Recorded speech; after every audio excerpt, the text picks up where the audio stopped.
Request granted. There you go. Good, good. This is an interesting session. I hope everyone had a good 4th of July. We're going to have notes on everything we're talking about. We're at an interesting point here. We're approaching the due date for the applications, but then again, we've got programs going on, and we're going to do 2 things today. We're going to be talking about, in addition to current announcements, we're going to be talking about those things you could do less than a month out that could have a profound interest on the direction of your grant application.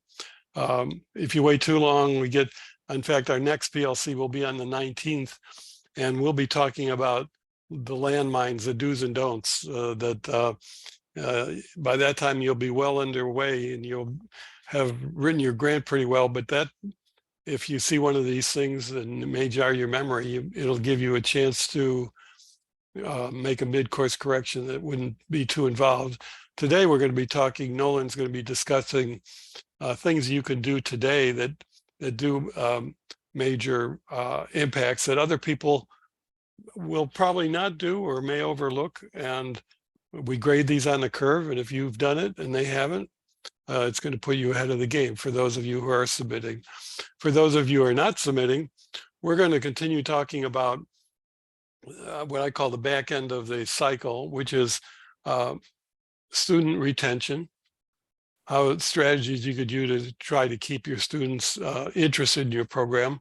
We're going to be talking about graduate placement, and we're going to be talking about student tracking and different strategies that people are using for all of those. And we got a lot going on, so what we don't have time for in retention, placement and tracking, we'll talk about in the next session. So with that caveat, why don't we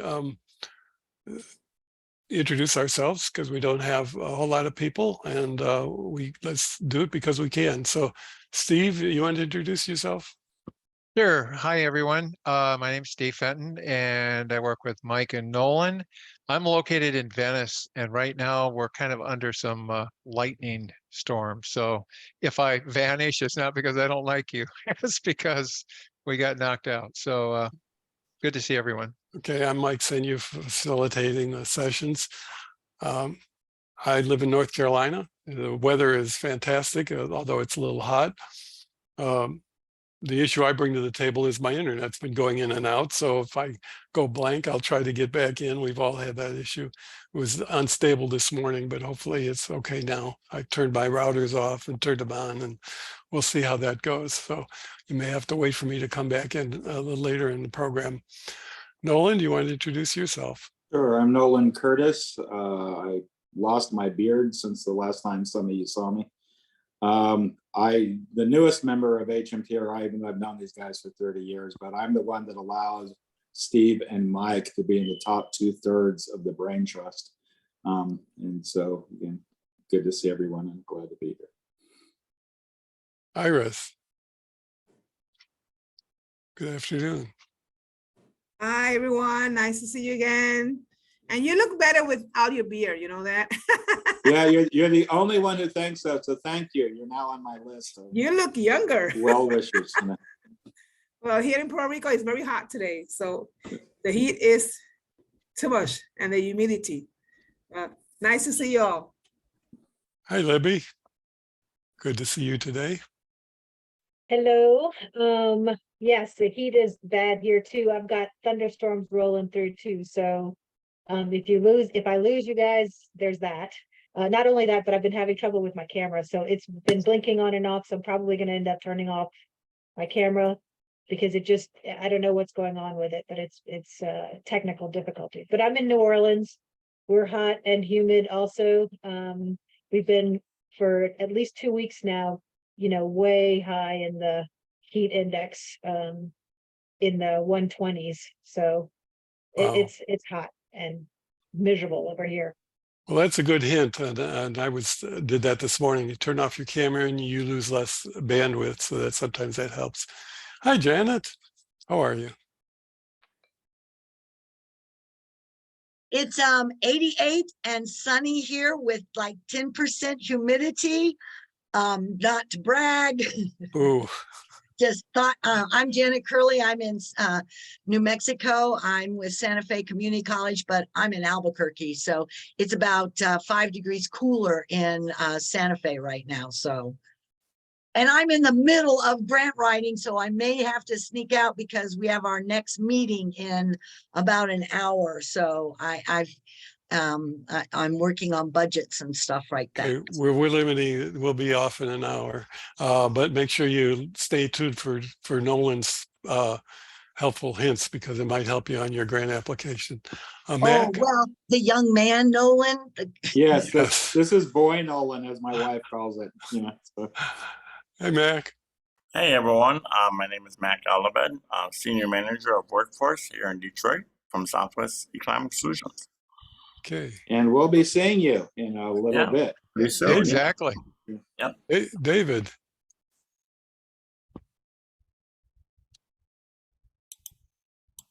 Yeah, good afternoon, everyone. I'm David. I'm in Texas. And that's all I'm going to say about the weather. It's not very cooperative. Okay. Stevenson. Shantae. Yeah. Shantae, that's right.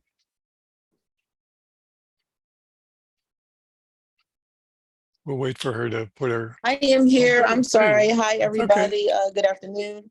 I'm here. Yeah. Awesome. Shantae Vincent, Weston Neighborhood House, Region 3. Okay. Awesome. Masood. Hello, yes. My name is Masood Sales, and I work with Grounded Strategies in Pittsburgh, Pennsylvania. Great. Ed Kelly. Hey, everybody. Having a little bit of technical difficulties myself. Camera is glitching. So anyway, I'm in Palenque, Nevada, which is about 65 miles northwest of Las Vegas, Nevada, between Las Vegas and Death Valley. So we are as hot as Hades. Oh boy. Nice but- backdrop. Low oh, yeah. humidity. Low humidity, right? Low humidity. It's been Well, but we went from 80 to 111 in a matter of 2 days. oh man. So yeah. Deborah. From Tacoma. It's beautiful up there, I bet. Hi, yes, Deborah Savaro. Can you see me? Yes. Yeah. No idea. Okay, well, good. I can't see myself. That's probably good too. So anyway, glad to see you all. And yeah, I was complaining this morning, but I can't complain anymore about the temperature here. Our humidity is kind of ridiculous sometimes.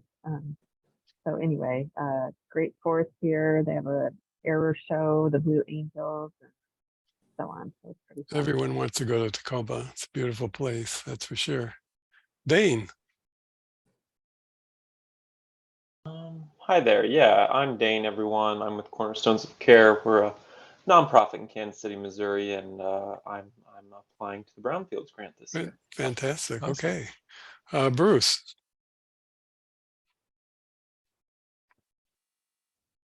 Hi. My video not coming on. Hi, I'm Bruce with Deep South Center for Environmental Justice here in New Orleans, Louisiana. We're just about as hot as Puerto Rico, but we're doing fine. This year, gearing up for the National Brownfield Conference in Detroit, where we also have a EC and HW program, workforce development program there also, and looking how we can implement more green strategies into our brownfields, especially solar. Good. Okay. Jason.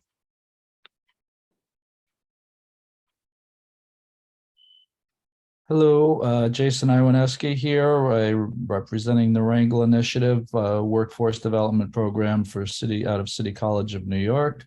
I am normally in New York right now. I am at the Jersey Shore for the week. So Oh, nice. weather's pretty nice up there, isn't it? It's a beautiful day to be sitting inside and discussing EPA brownfields. Yes. Okay, well, let's do some work. We got a good mix of people who are in the midst of applying and some people who have grants already, but I think everyone might get something out of it. Did we miss someone, Steve? Yes, we missed Karen. Karen Oh, came in. okay. Where's Karen? Okay, she's not on my list. Oh, there she is. Hey, Karen, sorry. Hey, no, that's okay. I joined a little late. Good afternoon, Karen Govan, Director of Workforce Development here at Southwest Economic Solutions. We currently have a job training and we'll be applying for the new Oh, session. good. Awesome. Okay. Well, before Nolan gets into his tips and hints, Steve's going to give us a wrap up on some of the job training events that are going on. Steve. Okay. All right. Well, probably the number one thing and why a lot of people are here today is the grant solicitation that's open and due August 2nd.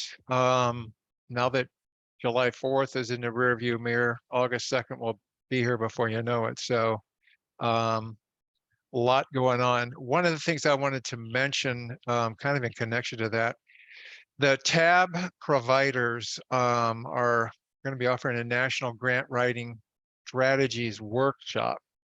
That's Thursday, next Thursday, July 13th, 2:30 Eastern. And the tab providers include Kansas State University, University of Connecticut, and the University of West Virginia. They've partnered up to offer this National Grant Writing Strategies workshop on the 13th. When I'm done with my piece, I'm going to drop the link and more information about that workshop in the chat box. It'll also be in the notes, but I want to make sure you get it, and I'll put it in the chat box as soon as we're done here. Also, Mike mentioned the National Brownfields Conference. That's also right around the corner. And the prelude to that is the Environmental Justice Caucus on Monday night, August 7th from 5 to 7. And it's over at the Huntington Place where the National Brownfield Conference will be. It'll be in the Portside Ballroom in room 260. And it's, if you haven't been to one, we'd encourage you to go. It's a locally driven event where people and organizations involved in environmental justice convene, share ideas, build relationships, and can communicate directly with EPA, since a lot of EPA representatives will be in a room. So highly encourage you, if you're going to the National Brownfields Conference anyway, the night before, Monday night, is that Environmental Justice Caucus. So I encourage you to go there, and the registration's still open if you haven't made up your mind or you're still considering whether or not to go.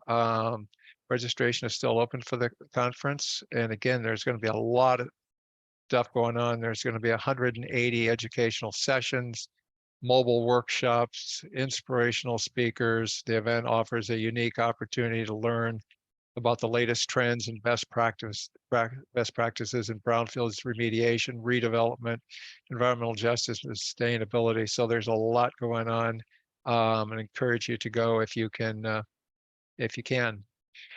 We will be there. HMTRI will be at the conference. We'll be actually in booth 113. Nolan and I will be there. So if you're going, please stop by and see us. A lot of times, people will kind of use us as a home base, like if you got a backpack or something you want to leave behind, you can use our booth to do so. If you want to come and talk to employers or whatever, by all means, let us know. And if you have any brochures or things you would like us to advertise your program, let us know, or if you can provide them to us ahead of time, we can take them and distribute them, because that's what we're going to be there for, is to market your program. So by all means, if you have any brochures, you're coming, bring them, drop them off at our table. We'll talk to people that swing by and market the program. Also, if you're going, one particular workshop I want to kind of draw your attention to is on Thursday, from 3:15 to 4:15 in room 321. And two of our EPA grantees, Abby Walensky from Auberly and Thomas Gunther of Land Force will be there. They're giving a joint presentation along with the EPA Regional Coordinator, Gianni Rosati. It's going to be a really good one. So if you're at the conference, you might want to stop in and see that workshop. Also, a couple of questions have come in. Wanted to kind of share with you folks. One of the questions was, what does a commitment letter from a local employer entail? Are we asking them for a commitment to hire our graduates or for support in other ways, or what exactly? And so the response basically is commitment letters vary depending on the employers you're working with. In some cases, employers may be ready to commit to interviewing your graduates with the intention of hiring a number of workers. Smaller employers may not be in a position to make a commitment to hire at this time. In those cases, you might want to ask them to consider interviewing your graduates for possible employment depending on projected workloads in the future. At a minimum, ask potential employers to review your graduates for consideration. Inquire if they would be willing to write a note of support with their commitment. Also ask them if they might contribute to the program as an advisory committee member, a guest speaker, or even attend program events. So there's a number of ways that you can elicit support from employers. Some even provide in-kind support like equipment or facilities. Another question that comes up is, as graduation approaches, can you review the incentives for employers to hire our graduates?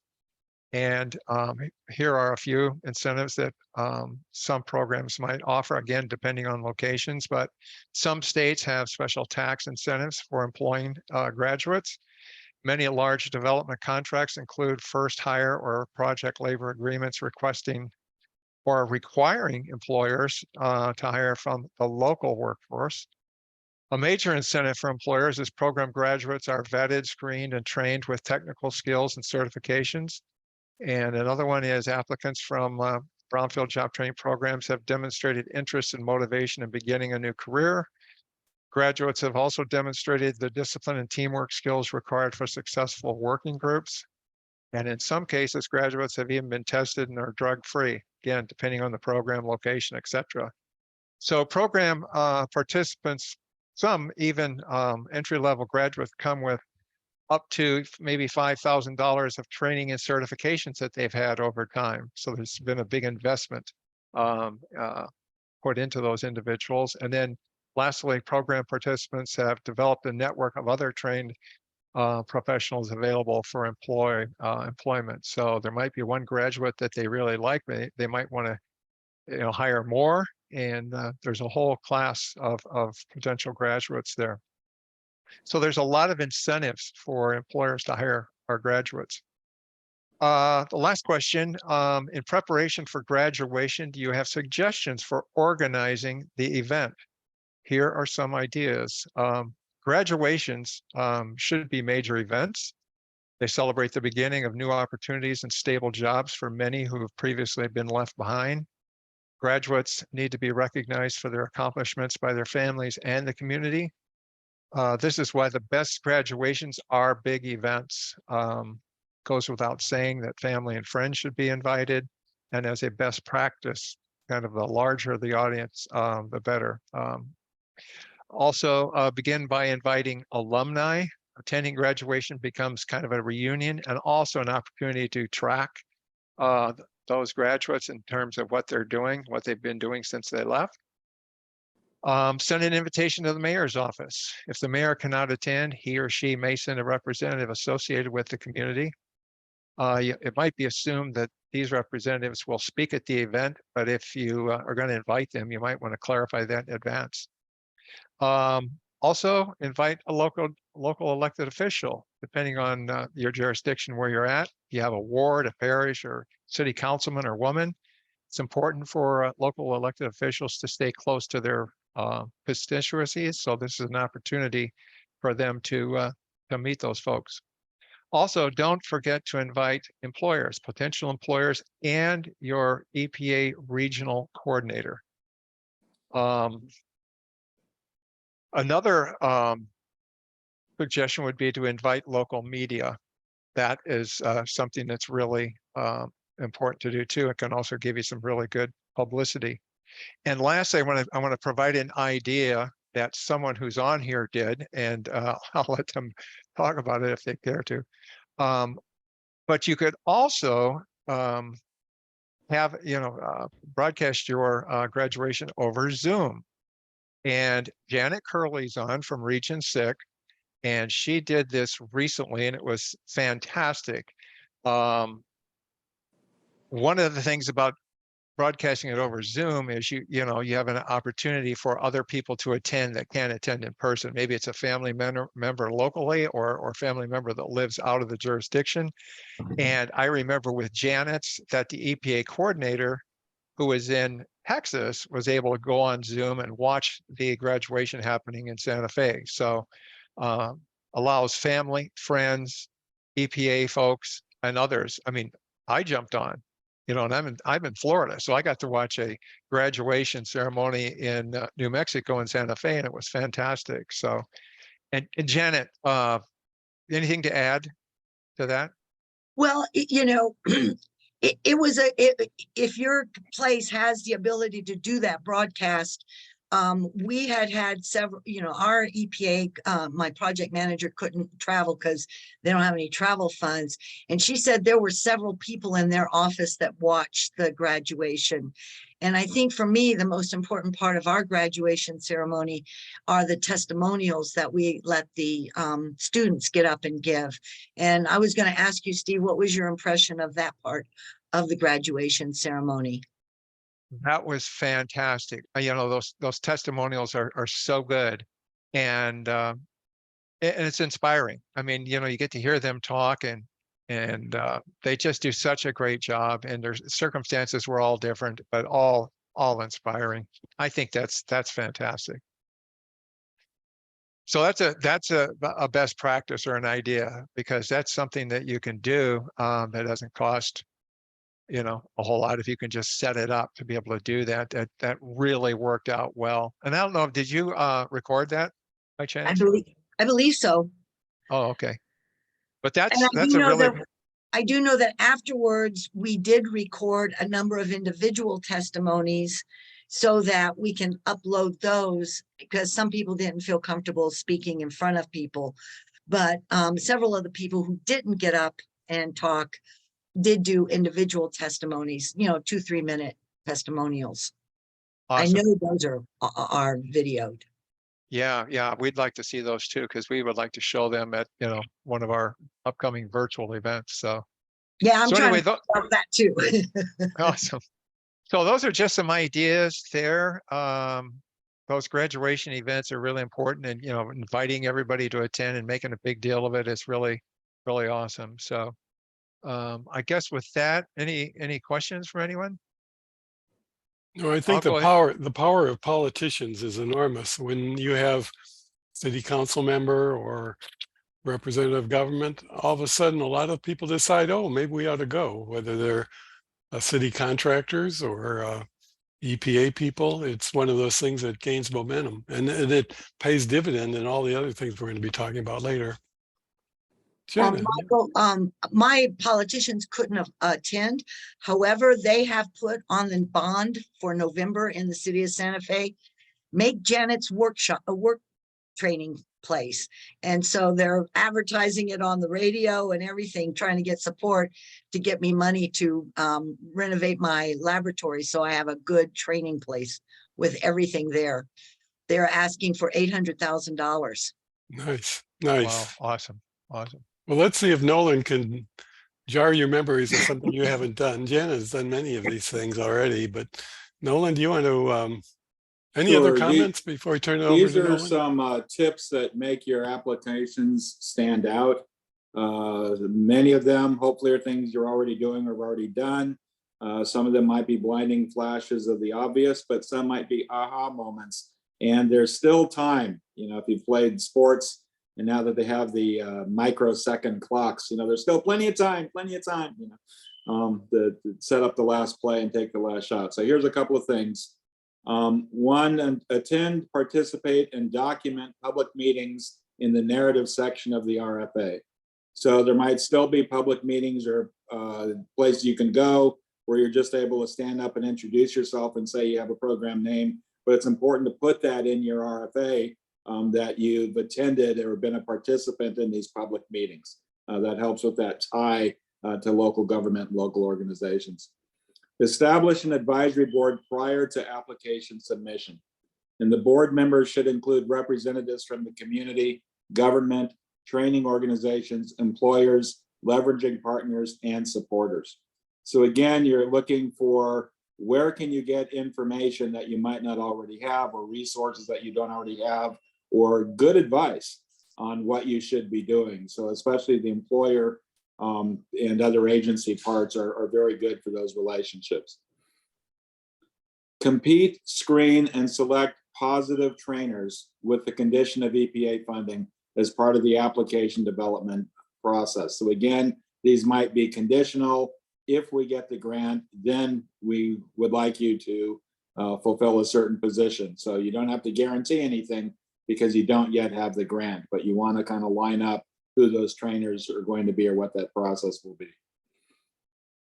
Obtain employer letters of support and commitment to consider program graduates. So Mike, I believe, had mentioned this earlier, or Steve, that again, the employers don't have to guarantee they'll hire, but if we can get commitments that they will interview or will consider, or any of those softer words, all of those things are good because it means you have an employment outcome or a likely employment outcome for the graduates of your program.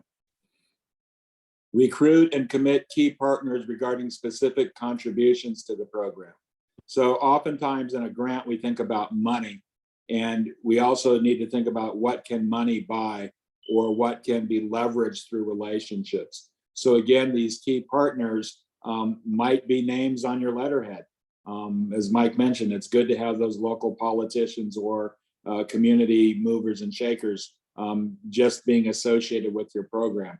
They might not be able to give you funding, but they might be able to give you loaned executives or loan staff, everything from trainers to admin support to executives to help with your board. So again, these key partners, equipment, facility space, transportation, meals, all of those things, these are people who can help support your program, wraparound services, et cetera.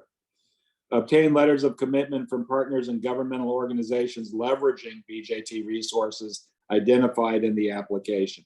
So one thing that federal grants like to see is that they are not the sole funder of whatever it is you're doing. They like to see their money leveraged and that money then bringing in other money or additional resources so that it increases the value of that federal investment.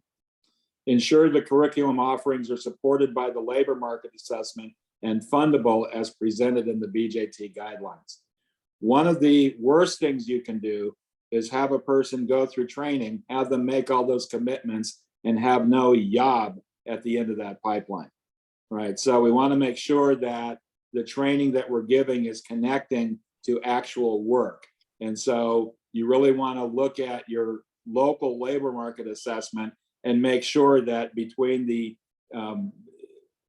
BJT grants and the training that you really are targeting those areas where there's actually a need for the outcome that you're providing to those people in your program.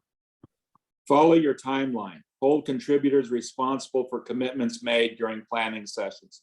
So even though these things may be soft and fuzzy, I always ask for a what by when and give people very specific timelines for those things that they're willing to do or offer or say they'll do, whether that's returning a letter, whether that's making a presentation, whether that's providing a good or service. Again, have those timelines and hold them responsible. As the narrative is constructed, avoid generalizations, be as quantitative as possible. So, if somebody says, well, we have an employer that's willing to interview some of our graduates, okay, that's kind of fuzzy, how many when? So we have an employer that will interview at least 4 of our graduates within 1 week of graduation. I mean, the more specific you can get, the more real and tangible that the opportunity presents itself. as single individuals should be responsible for writing, a single individual should be writing the final proposal. Now, for some of you, that's not a stretch because you're the only one writing. But for others, there's sort of this Renga or group writing exercise where different people are responsible for putting together different sections of the grant.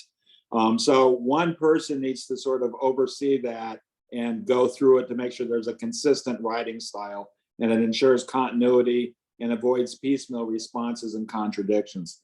So one thing that we've done in grant writing is we look at what is in the RFA and then where is that specifically answered in our grant. And so that final walkthrough and check through saying they asked for this, where do we answer the mail? They asked for that, where did we answer the mail? Because sometimes, especially with multiple writers, things get cut and pasted and things drop out. So it's really important to kind of do that check. Circulate program plans to key partners noted above during the development of the application, and send drafts of the proposal to advisors and key partners for review. Nothing worse than having one of your key people surprised. Saying, I didn't know that, or I didn't realize that, or so again, you want to be over communicate, to the point where they go, okay, great, I got it. But again, it keeps people in the loop. Previous performance is not a slam dunk or guarantee of continued funding. So EPA is aware of existing and BJT alumni have an advantage over new applicants. Legacy programs need to demonstrate why their program deserves to be refunded or expanded. So again, just because you got it before doesn't mean you're automatically going to get it again. In fact, this year, they said if you got it last year, you can't even apply. But the idea is so you don't have to reinvent the wheel or grow a new brain, but it's like, well, what else? What enhances this? Why is this still relevant? And what are you doing to meet additional challenges? Because the BJT program was established as startup funding, proposal reviewers do not want to fund recycled applications. For this reason, relationships must be updated with new offerings, commitments of support, and expanded partnerships. So again, make it fresh, right? You can't keep serving the same thing for dinner and expect people to come back to the restaurant. So, you have to figure out a way to say, we have new challenges, here's how we're meeting them. Janet? I have a question. They've decreased the narrative from 15 to 12 pages. And I'm finding it very difficult to get the updated what we're doing with our partners in there, just so you know. Okay, so that's feedback that we want to keep that and capture that and return that. But it means one is succinct, and maybe it's a focus a little bit more on what's new versus what was done. I don't know, exactly how your narrative is structured, but yeah. But it's this idea that says, we have this challenge or we have this opportunity. Here's how we're meeting it or how we're planning to meet it. And okay, so when in doubt, and this is for especially the people who are considering application or the new application or re-apps. When in doubt, submit a BJT application, even if more preparation could have resulted in a better program plan. So it may not be an A+ application. You may even have some kind of glaring gaps, if you will, in terms of, oh my gosh, we didn't get a good advisory board in place, or I really don't have enough employer support. We would encourage you to go ahead and submit the application anyway. Unsuccessful applicants will have opportunities to debrief and review their grant with suggestions for improvement. So those who are not funded in this cycle will have a head start in the next competition with additional mentoring and technical assistance between grant cycles. So what we're saying is that once you submit the grant and that deadline is up, about 2 weeks later, they do a first cut. And they tell one group of people, yeah, thanks for playing, but it's not going to happen. Well, you do get a debrief, though, that'll then highlight what was sort of deficient, or what they found lacking in that proposal, which simply puts you further ahead in writing it for the next time. If you hold back and don't even apply, then you don't even know where your proposal is actually lacking or what they're thinking. So we encourage you to go ahead and submit the application if you believe you can meet some of the major threshold, even if it's not letter perfect. So we're going to have these in the notes, and those should be out and sent out to you hopefully Monday, Tuesday next week. And so these and other tips. Any other tips or questions? Or okay, well, I'll turn it over to Michael for maximizing retention rates. Well, those are really good suggestions, and you know we're less than a month away, and you want to focus on those things that do take time. It's getting those letters of support, bringing in advisory board people, perhaps vetting contractors so you could mention them in the narrative. And as Janet's point, being very succinct, because exactly right. Sometimes it's a lot harder. It's much harder to write a short essay than it is a long one. So you really emphasize numbers as much as you can. EPA loves to see numbers rather than generalities, and numbers can say things much more succinctly than a generalization. So to the extent that you can be very specific about it. And of course, as Nolan said, every question needs an answer, and which again makes it difficult. Maybe short answers, but the evaluators are going to be looking at those questions they're asking and how did you answer that? And if you're going to take 4 sentences to answer it versus 1, that's going to make it a much tougher job. So it's a double-edged sword. You know, this is a tough grant to apply for because you have to have it pretty well laid out. And the more you can do before it starts, the better off you are. Of course, we didn't even mention the fact that you want to make sure that you're set up with grants.gov. That's almost a given. When we've talked about that in prior PLCs. We'll talk about it in the next one, just to do a dry run, just to make sure that everything is good before you submit your grant. But for the most part, you want to make sure that you've got everything you need for grants.gov in case there's something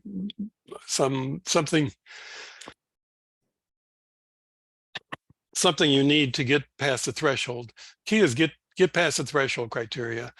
That when you get into evaluation, we're grading on the curve. Depends how many people make it into the threshold. There may not be as many people this time. Remember, we're doing 5-year grants now. So, and last year's winners can't participate this year. So it's something to just get into that final competition and be as concise as you can. Well, with Remember, that, it's not too late. Go ahead. There's plenty of time. It's All never right. too late. Well, it isn't too late until Run it's the too play. late. Yeah. Yeah. This is when time condenses. It's amazing how fast it condenses. Yeah, Janet. I'm helping Farmington. The city planner for the city of Farmington is a graduate of my training program 9 years ago, and she's applying for her first job training grant for the Farmington area. Great. And I'm so proud of her. Thanks, Ma. Yeah, she contacted me and said, "Can you help?" And so I'm helping, some All other right. folks. And You're a good mom, Janet. You know, you'll have if many successful children, I'm sure. But and if she doesn't get on the first try, that is not a mark against her. And in fact, they will be nurturing her till the next one. So you don't want to go in with a defeatist attitude, but you put your something that you could build on for next time. Yeah. Great idea. But Well, I'm you just know, proud of her. some of our grantees, they have amazing retention and graduation placement rates. I mean, when I say amazing, that's 100%.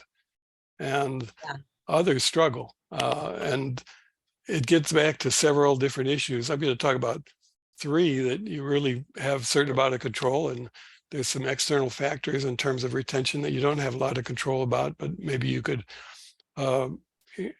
expand your partnership so that you might be able to mitigate some of these issues.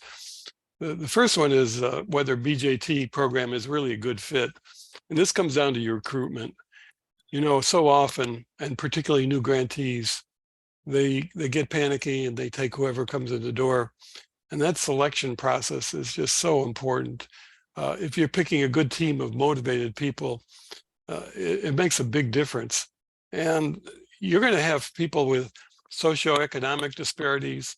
You're going to have people that are much different. You're going to have issues with people who belong to different social groups. Those could be very positive. Sometimes pairing an older experienced person with a young person is a really positive thing. Sometimes it can be a negative. The same thing with someone from one demographic moving to another demographic. So you have to get a feel in that orientation whether that person really is a good fit.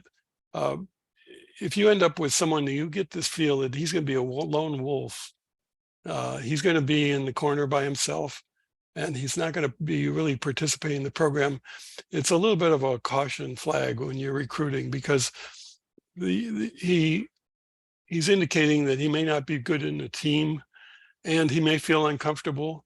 And if he's kind of the lone wolf, the guy on the side, not participating, when things get a little bit rough, he's just going to decide, I think I'll just skip it this week, or I'll skip it next week.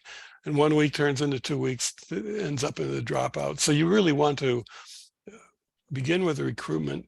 And there are other things that could cause this, and we'll talk about it when we talk about externalities, but someone who lives across town or in another county or far away, and there's a transportation issue, he's going to be really struggling to get to class. And you want to bring him in because he may be motivated, but he's just going to have a hard time. He doesn't have a car, or he's got to rely on people. He can't take time off of a part-time job. These are the red flags that go, they're really screening issues, but they're really retention issues. And the interesting thing is, it starts with screening, but it doesn't manifest itself until you get halfway through the program when they drop out. And the root cause was way back in the very beginning when you got started. And you're doing no one any favors if he decides, I don't belong in this group, I just don't fit. So he's wasted half his training, half his time, and your time, and he's taken up a seat. So you want to catch that right off the bat. It's also, you want to, your program's got to be a welcoming place. People have to want to come to your program. It can't be a chore. I'm going to training, or I'm going to class. We've all had classes in high school or college. Well, boy, we dreaded that class. There might be a lot of reasons we dreaded it. It might be the instructor, the teacher. It might just be the atmosphere. We're not having fun in the classroom. Now, that sounds kind of hokey, but it's true. You could have fun in a classroom, or you could just be, it's just a, you're in there to like work. You're trying to learn, master the principles, and get out and get a good job. No, that does not really work. You really want to have them motivated to come to class. They come to class, you know, just for the heck of it. That's really the golden class, when people are fun. They've made friends in the class. You've got a lot of peer-to-peer networking, and we talk about that throughout the year, how important it is to have these circles, to have mentoring, to have a buddy system where when you find two students who get together and one takes one under the wing, this is where old and new really work out. When you've got an experienced person, particularly in ex-offender programs, returning citizens, when you've got someone who's been there, done that, and someone who just is returning. And the older fella takes it on himself to help mentor the younger fella. They both want to come to class to be with their friend. They're going to learn something, maybe more than they're going to learn from this program. They're going to learn from their friend, their mentor. And the older person who's had the experience is going to be thrilled about a purpose of mentoring this younger person. So to the extent that you could develop social relationships within your program so that people, again, enjoy their classmates. Many of you, and I'm sure those of you who've got experienced programs, they've developed friendships that carry on beyond graduation, whether it's the military or whether it's any other organization where you're working close together. People develop these relationships that will keep a person in class. It will keep them, because he may decide, oh, I can't do this. I've got a problem at home. I've got a financial problem. The buddy or the friends will say, no, you got to stick with it because we're in this thing together. So you want to develop those relationships. And I don't want to leave the topic without talking about gender neutral programs. Many of our programs have a mix of men and women,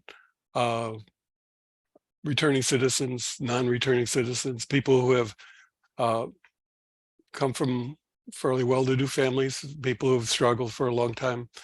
Gender neutrality is really important. If you've got one woman in a all-male class, is that really, that goes back to recruitment again. Is that going to be a healthy thing? Is that person going to be singled out in a positive or negative way? Some people will have uniforms where everyone's dressing the same. They do that up in California. Everyone wears uniforms. It's just like a faith-based school. You take away all of those issues of and promote gender neutrality. So you have to consider, is your marketing material gender neutral? Do you have women role models in an all-male class, or do you have males in an all-women class? It could both work both ways. So you want to be gender neutral. You don't want, many of us, remember I went through engineering at Purdue. There was out of 400 engineers, there might have been 1 or 2 or 5 women in it. And they felt very isolated when you talk about the old lone wolf syndrome of it's me against all these guys. And they may be positive towards me or they might be hostile towards me.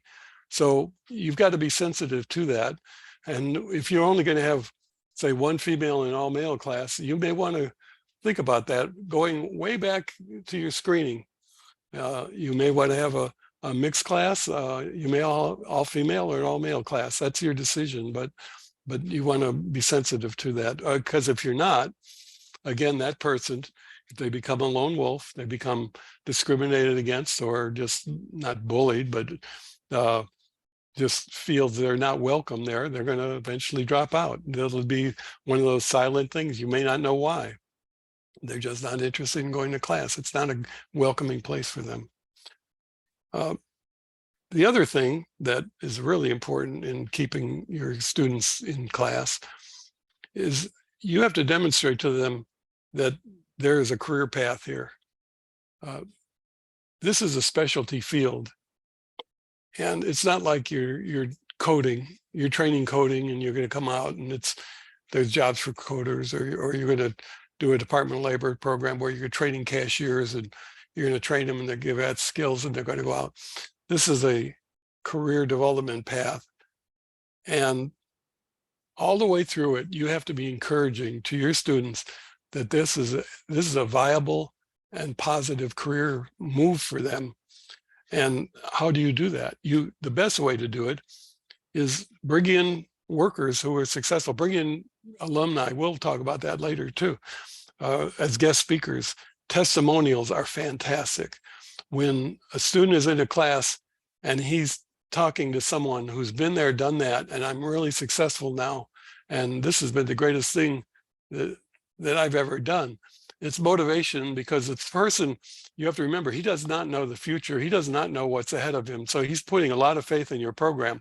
But if he hears from a graduate, he hears from an accessible person, and it doesn't have to be a graduate of your program. It could be someone who's working in the field. You might bring your consultants in, or even your trainers, and have them as guest speakers. It's really important to have trainers as guest speakers, or alumni, or business people, potential employers, which again, we'll talk about in a minute or two. Very important to bring them into the program. And what you're trying to do is demonstrate, not only is there a future, there's a great future, and you just got to stick with it. And here's the direction. You could also do things like internships and pre-apprenticeship programs. You could do job shadowing programs. Going on field trips is fantastic. If you could go to actual sites and see people that you're going to be like them, and they're doing some things that you'd like to be doing. So all of those things, all those together will keep someone in a program if things get a little difficult. The thing I haven't mentioned, and we've talked, and I'm going to briefly talk about it, is the externalities, the external programs. They could do all the things, you're doing all the things right we just described, but they've got personal problems.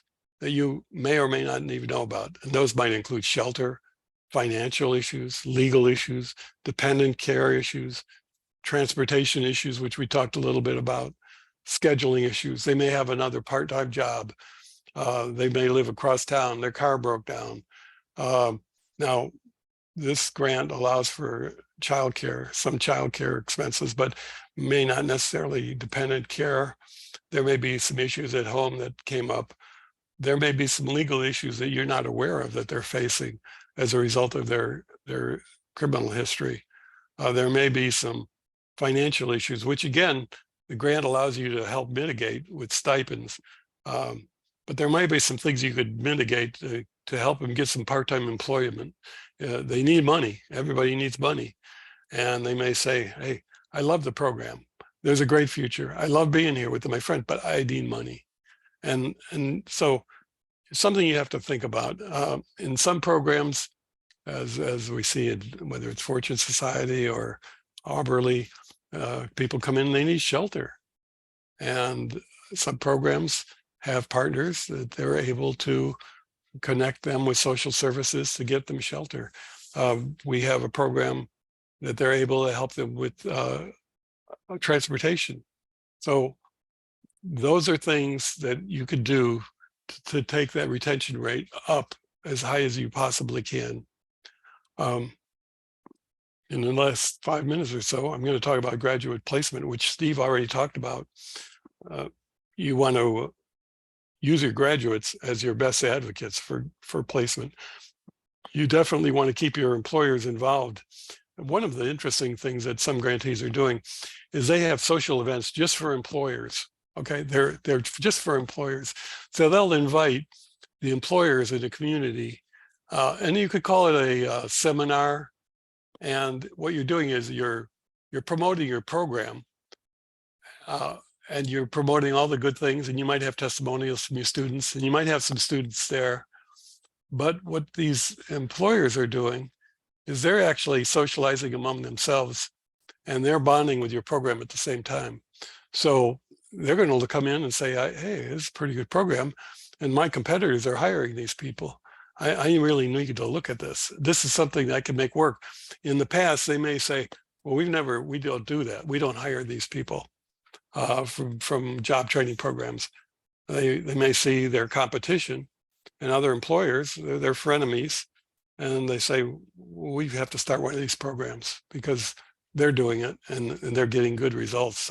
So get those employers involved as much as possible. Of course, Steve talked about getting letters of support from them. The ones that are committing to hiring, you want to definitely get letters of support. That also tracks into the tracking, the graduation and tracking are all together. It's understood when you're working with employers that you're going to indicate to them that you'd like to know how these students are doing in their employment. And so the employers you're engaging with should know that you're going to follow up with your students. That's a positive to the employer. He would like to know that someone is looking out for this student, a graduate. It's a plus for your program. It says a lot about what you're doing. So you want to keep in touch with the employer. You also want to keep in touch with the graduates. And how do you do that? Well, we talked about alumni nights. That works in a whole lot of areas in terms of retention and being mentors to students. You want to have your alumni not only come to graduation, but you want to set up alumni nights. It might be at a bar. It might be a beer night where you've got alumni and students, social events of some sort.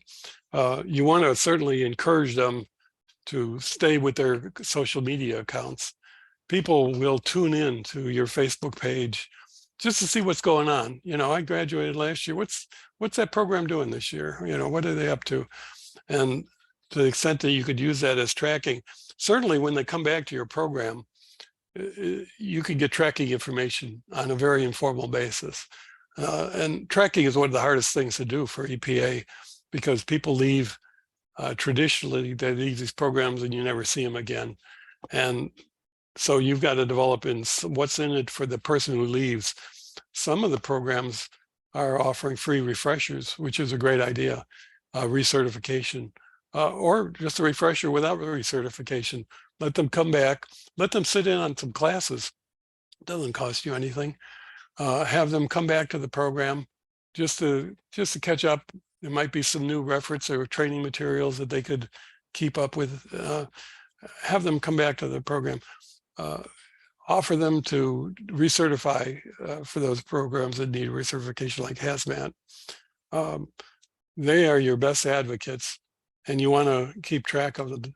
Other people have suggested you might also work with the WIB, that they sometimes will do some tracking. But this is tracking, as those of you who have done it know, it's difficult. But use all the tricks you have in the book to try to get those graduates coming back. And it builds on everything I just talked about. If they're friends, they feel comfortable with the program, they make bonds with other students, they're interested in seeing what happened to the other guys that were in this program. They're kind of as interested in your program as you are into them. And you don't have to, in your tracking, it doesn't have to be a hardcore, all sorts of numbers. You want to keep files on everyone. And well, we've had the response from grantees. How long do you track? Well, forever. Eric will up in Oakland will say, well, we kind of keep track as long as we can, because they're always positive as a program, and I think we could help them. So that when you put all those things together, which is retention and making feel comfortable in the program, graduate placement and tracking, it kind of sums up that whole tail end of the program. And you kind of want to emphasize that while it comes at the tail end of the program, and if you're writing a grant, it's real easy to forget about these things. But in your narrative, it's another very important thing, that if you mention it and you demonstrate to EPA that you're sensitive to this and nobody else is, again, that's a plus for your application in terms of being accepted or not being accepted. So think about it as you go through, and how are you going to do retention strategies? What are you going to do for graduate placement? What strategies are you going to use when you track, or how are you going to track? And we'll kind of wrap that up. And these will all be in the notes, so you could read it. We'll send those out early next week. Does anyone have any comments on your success or issues of tracking? Yeah, Lois. Hi, everyone. My question is about getting a commitment from the mayor's office versus the employer. I'm having a time trying to create this letter I need to send out. What should I be asking, or ask that question? Yeah, and people could key and add to what I'm saying. The things that you mention in your grant is who you want your commitment letters from. If the mayor's office isn't going to do anything for you, no, the commitment letter isn't quite so important. You could indicate that you've announced intentions to be at a city council meeting. And I have. If I had a choice between an employer who is going to say, I want to hire your students, I'd like to look at them and consider them strongly for employment, versus a mayor who says, oh yes, we think this would be good for our community, I would take the employer over that. Okay. And also that person who is you're saying you're going to leverage social services, you're going to provide transportation and some shelter for your students. If you want to get a commitment from someone, you want a letter from them. In other words, anyone who is leveraging, who is important in your grant, you're going to be talking about, you want a commitment letter from them. Those are the important ones. In other words, if someone's going to commit, it's one thing to say, well, we're going to get this from HHS, we're going to get this from communities and schools, and we're going to get the Salvation Army to do this. No. What is the Salvation Army going to give you? They're going to give you literacy training. They're going to give you help in resume writing. They're going to give you some help with shelter. Then you want to go to them and say, can you provide us a letter of support that you will provide these services to us. Be very specific. And Okay. so when the evaluator looks at it, oh yeah, they said they're going to get it, and they got a commitment letter. All right. Yeah, I have a slightly counter view. I would not short shrift political letters of support. So coming from a mayor or the director of a port district or something, if they might not be able to offer you anything specific, which is important, what Mike was talking about. But if they can say something like, we really support this program and we look forward to them as being a key partner in our continued economic development, or we'll be working with our other agencies to look into, the utilization of graduates from this program. I mean, those things can be very powerful, because it doesn't just mean that they said, oh yeah, you seem like, okay, you're a nice person. It's more of, yes, we are looking at, and as this organization's success being part of our success. So if they can put it in terms of their overall strategy for economic development, or their overall strategy for job development or youth empowerment, or whatever context, then that letter of support has a context, as opposed to just saying, yes, we think this is a nice program. Well, yeah, that's so true, again, but it's back to the specifics. And Mike's in the correct. Somebody RFA, can say we're offering jobs,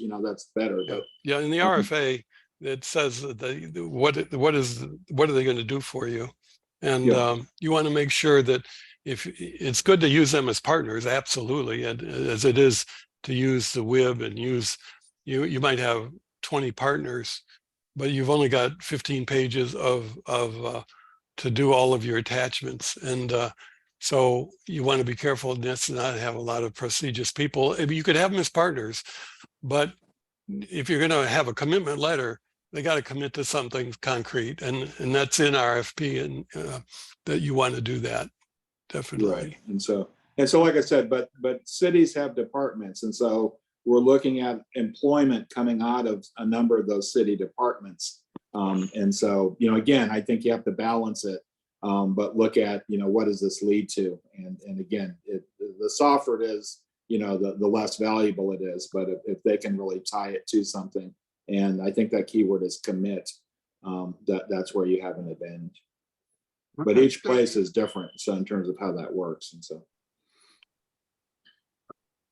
I can Google a letter, a commitment letter, and basically, put my. I'm sorry, you're dropping off. I was saying, could I Google a commitment letter or some type?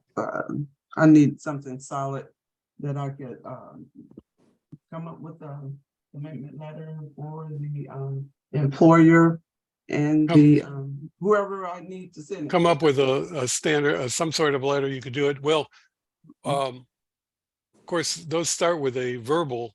You're gonna be talking to them first as partners, and you're gonna be talking to the employer first, and then you're gonna be asking them a question. Would you be willing to look at our students? And he said, yeah, we'll be looking.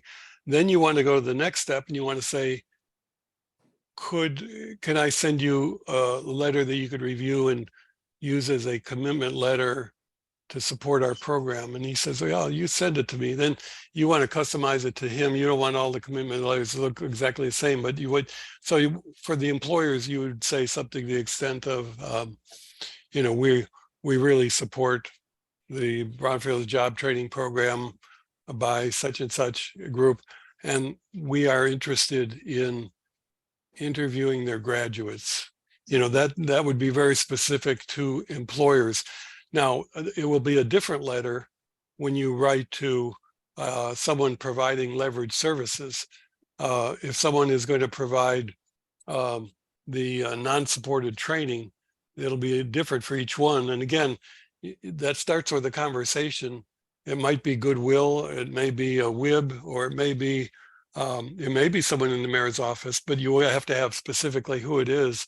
And then you would say, we would like for our application to have a specific support letter and a commitment. And if we get this grant, would you supply 10 hours of training in resume writing. And they said, sure, we could do that.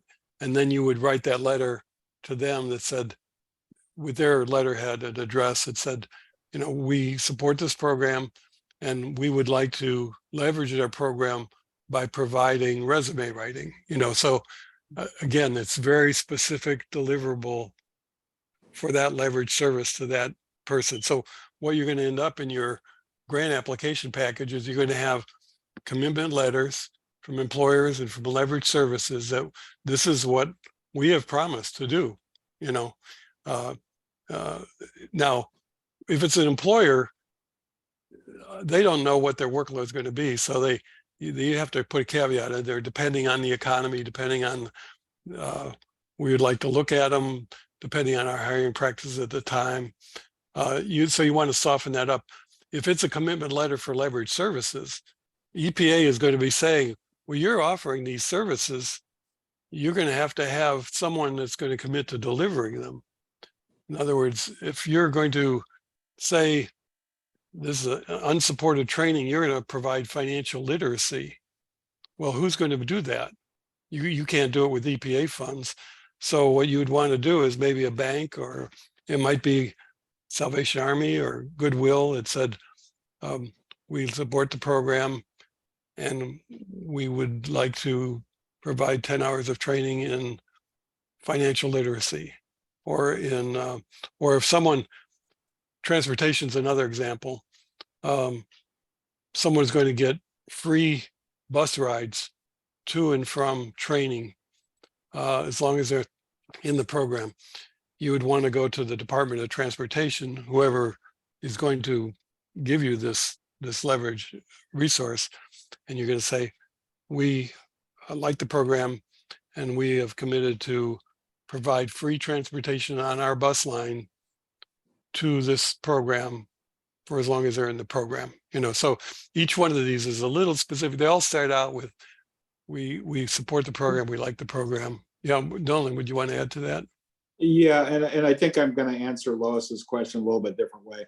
We right now do not have a database, for example, of commitment letters. So there's no place I can send you where you click on it and say, oh, here's 10 sample letters. Okay, so just to be clear, we don't have that kind of database. And I would encourage, if any of the other participants, even though you don't want to copy it verbatim, have a commitment letter that you're willing to share with Lois. If you would get in touch with her on the chat and get her address, and you might want to, let her look at or send her a copy of what you've done. But that's just a little bit different. Everything you're saying is correct, but just to kind of cut to part of the chase is we don't have a database that's saying, oh, click here and you'll see a list of commitment letters, or clicking a list of documents. Right? Okay, so I'm sorry, Mike. Keep going.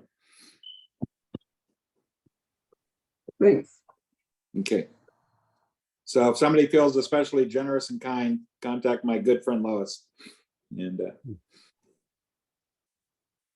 commitment letters are a little tough, they're, yeah. that's, but and part the of it other, is just if the you've other never comment, gotten started, you just want to see what does that even look like, well, not the other comment that has been made is we only have 15 pages in the attachment, so you could only have so many commitment letters. So you want to get the most powerful ones you can in there. Yeah, absolutely.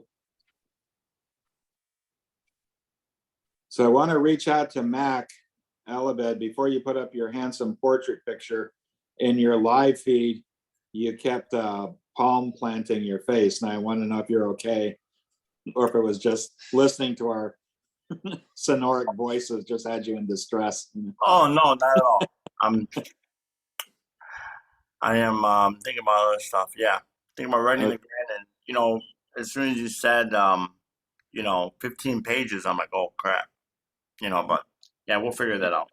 All right, I was just checking in. I just want to make sure you're okay. So. Oh no, I'm fine. All right. It's everyone says that. We're like, Matt, what's wrong? I'm like, that's how I think.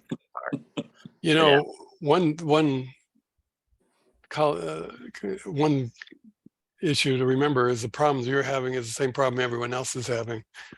So you're kind of all in the same boat. And so get the powerful ones and do what you can there. And Mike? like I say, yes, sir. Mike, if Lois is still on, Deborah would like her email address. So, oh, there you are. Okay, Great. perfect, perfect. Okay. And anyone else that's in the chat, it's in the chat. Well, at this those point, of I you know who- you're all in the crunch. This is I'm going to say those of you who can enjoy the heat. This is the crunch time, and you know, the more you can get out of the way now, it's time speeds up as you get closer to it. So again, right now there's still time. By next week, it'll be, here's the things. We won't even do it. Here's what you should have done. We'll just kind of go through, here's a couple of things that are deal breakers, you know, or that in the past EPA has identified as, you know, make sure this isn't in there as opposed to what is in there. But again, we wish all of you the best and keep at it. Don't give up. And we encourage you, if you're thinking of applying, go ahead and apply, you know, give it your best shot and submit, you know, and so and that's the best you can do. Deborah has her hand up. Hi, Deborah. Hi, sorry, I'm unable to open the chat to see if Lois put her email address in there, and I don't want to drop the ball on this. You guys are you able to open it? Yep. Okay. And You even said if you said you can't open it? it's not popping open, yeah, so I can't Oh, help okay. her. Well, why don't I just send it to you? Okay, that Because sounds good. I have your Please. email address. Yeah, so I'll just send it to you, and then you'll have Lois's email address. Got it. Thank you. Sure.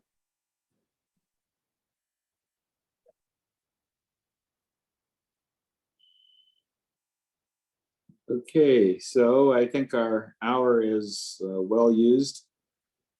And if there's not any more chats that we need to respond to, I think we'll let our people go, as they say. Best wishes to everybody.